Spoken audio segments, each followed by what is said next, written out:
вот сюда не ведут дороги и даже продукты привозят один раз в год. Небольшое место Ягноп на севере Таджикистана. Оно находится высоко в горах. Здесь нет школ, больниц, нет и товарно-денежных отношений. Вместо этого натуральное хозяйство. Ягнопцы – потомки древнеиранских племен. Они хранят свои традиции и при этом сами строят домашние гидроэлектростанции. Наш корреспондент буквально пешком добиралась до горного аула, где живут отшельники 21 века. Путь от Душанбе до Ягноба – это скорее путешествие в прошлое. Там, где кончается дорога, останавливается время. Добраться до многих населенных пунктов на машине просто невозможно. Здесь очень узкие и крутые тропы. Справа гора, слева обрыв, а внизу шумит бурная река. Единственный способ преодолеть этот довольно неблизкий путь – это идти пешком. Они живут прямо на вершинах гор, на высоте от 2 до 3 тысяч метров. Здесь нет средств связи, школ, больниц и еще не проложены дороги, но люди счастливы. Мы счастливы здесь и не хотим никуда уезжать. Мы живем так, как жили наши предки. Большинство ягнопцев – прямые потомки жителей древней Согдианы. Именно здесь, по утверждению историков, укрывались когда-то жители Согдианы от нашествия иноземцев, войск Александра Македонского, орд Чингисхана. По преданию, в начале 8 века правитель Деваштич спас свой народ от арабских завоевателей, разделив сагдийцев на 3 группы и отправив в труднодоступные области – Матчу, Фалгар и Ягноп. Спустя столетия ягнопцы сохранили традиции предков и древнейший язык – ягнопский, на котором теперь говорят лишь в этом отдаленном горном уголке. Раннее утро. В это время, когда только всходит солнце, здесь уже кипит жизнь. Мужчины выгоняют скот на горные склоны, женщины пекут лепешки и доят коров.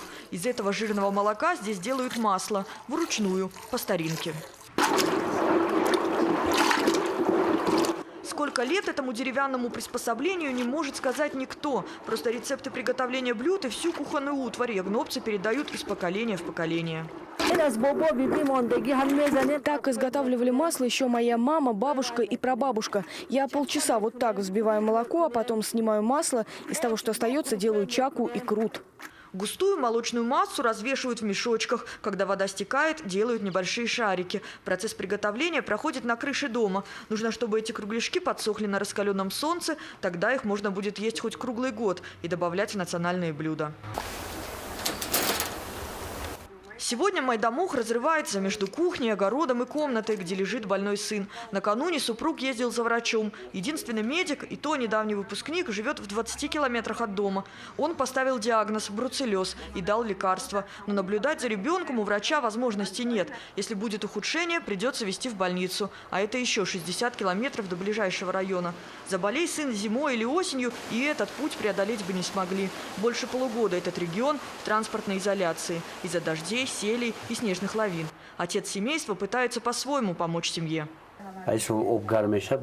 Чтобы в доме была горячая вода, руки у детей были в тепле и они меньше болели, я из трубы сделал вот такой термокс. А эта плитка тоже сам соорудил. Он нигде этому не учился. Жизнь заставила. Эту плитку Ньёз Махмад сделал из обрезка трубы. Внутри кирпич, вокруг диски от мотоцикла «Урал» и спираль. Чтобы контролировать напряжение, смастерил вольтметр. Сам построил душ и прямо под полом соорудил своеобразную печку под названием «Сандали». Но и это еще не все. На крыше своего дома, как раз там, где супруга катает шарики из густого кислого молока, местный кулибин установил параболическую тарелку. Теперь у них даже канал «Мир» вещает. Правда, на незнакомом для них языке.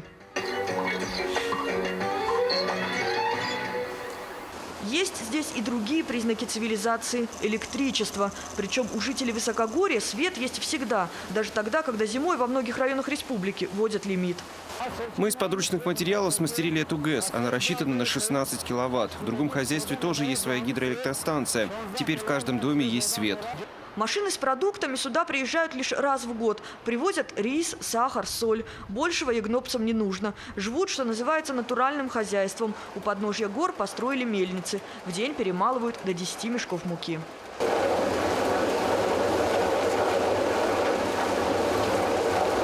Так было и 10, и 50, и 150 лет назад. Правда, в 70-х годах прошлого века история ягнопцев чуть не закончилась. Еще полвека назад здесь кипела жизнь. На месте этих руин стояли дома. Но в 70-х годах прошлого столетия ягнопцев депортировали в Зафарабадские и Гисарские районы. Старики до сих пор вспоминают об этом, еле сдерживая слезы. В Ягноп прилетели вертолеты и увезли всех местных жителей. Это около 4000 человек. Все селения опустели. Власти решили переселить горцев. Жить в горах было опасно из-за угрозы землетрясений, а в то время на хлопковых плантациях в долинах требовались рабочие руки. Из-за резкой смены климата, непосильного труда и химикатов, которыми удобряли посевы хлопчатника, ягнопцы начали болеть. У Мирзо Саторова скончался сын, следом за ним дочь. Потом пришлось похоронить еще одного сына. 400 болели, все. За этого я оттуда вернул сюда. Здесь воздух, свежий воздух, смотри. И вода тоже свежая. Мирзо Саторов, пожалуй, единственный, кто здесь свободно говорит по-русски. Он служил в Казахстане. Сейчас молодежь, которая живет здесь, уже не служит и не учится. Негде. Но в скором времени здесь построят школу. В программу обучения ведут и ягнопский язык. Его пытаются сохранить. Уже принято решение о строительстве школы. В ней будут обучаться дети с 1 по 4 классы. Мы решили ввести в учебную программу обязательное изучение ягнопского языка. А рядом со школой построим медпункт. Уже готова смета и есть специалисты. Казалось бы, там внизу есть многое, без чего современный человек уже не мыслит жизни. Работа, школа, больницы, магазины. Но ягнопцы не хотят жить нигде, кроме своих гор. Гойкназар Саторов, чьи сестра и братья погибли во время переселения, сейчас строит для своих детей дом, как и его предки, из камней и глины. Мы не мыслим своей жизни без Ягноба. Будем всегда жить здесь. Это наша родина. Вера Исмаилова, Убайдул Угаибов. Вместе из Таджикистана.